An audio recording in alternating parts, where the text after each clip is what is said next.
Mr. Chairman, and thank you to you all for being here and talking with us on this today. It's so interesting to me how the American people have become so aware of the Chinese Communist Party and their tendency to spy on Americans, and they try to find any little entry point in the technologies that we use on a daily basis.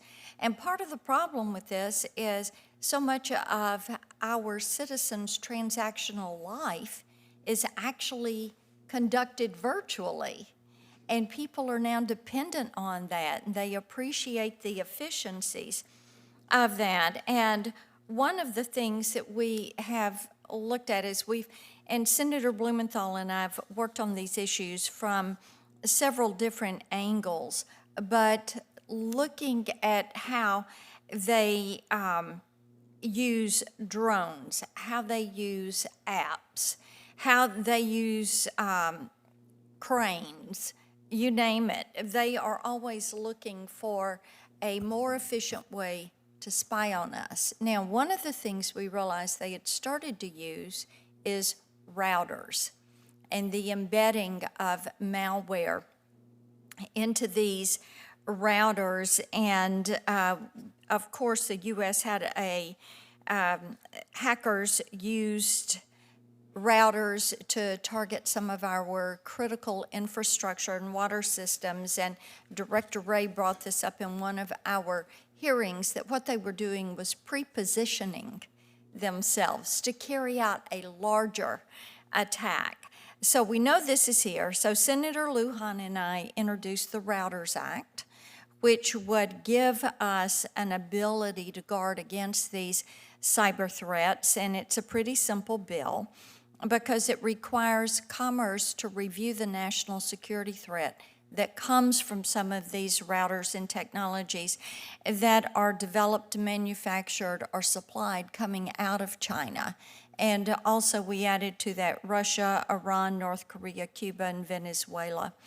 So they're doing a study on this so that Congress can then take further action after we have better insight into this. But Mr. Myers, I want to come to you first. I want you to speak for a minute on the importance of understanding this landscape and the appreciation of the threat that is actually in front of us, and why a study like the Routers Act is so important. Thank you, Senator. The routers, like much of the other technology, part of the underlying infrastructure, represent, in many cases, an unmanaged or unmonitored system. In other words, with endpoint technology, laptops, desktops, servers, network infrastructure is often not instrumented to collect information, telemetry, for security analysts and threat hunters to be able to evaluate what's happening on that system.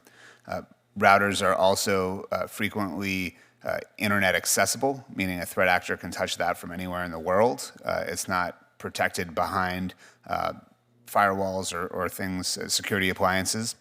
And the routers are often very constrained in terms of space, so they don't have a lot of room for security tools and for security capabilities to be built onto them. And they're meant for speed. They're meant to route packets from point A to point B as quickly as possible.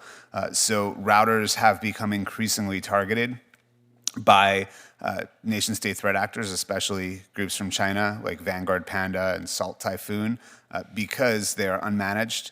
There's no security layer around that, and it gives them the ability to intercept and redirect traffic very effectively. Thank you. Mr. Stalin, I want to come to you. Did I say your name right, Stalin? Yeah, that's correct. Okay. Thank you, ma'am. Thank you. Wanted to be sure of that. Senator Warner and I have introduced legislation that would promote U.S. standards and promote our leadership in standard setting, which when we look at China and the threat there, we feel that retaining that leadership is vitally important. I'd like to get you to weigh in on that and see where you are on that standard setting ability. Thank you, Senator. Appreciate that. And the bill that you're talking about, the Promoting U.S. Leadership in Standards Act with yourself and Senator Warner is very important. Honestly, I think the U.S. has lost a lot of its standard leadership, and it's for a variety of reasons. We as a globe have become more regionalized. China is setting up its own set of standards. Europe is setting its own set. India is even heading down that path, and then the U.S. separately.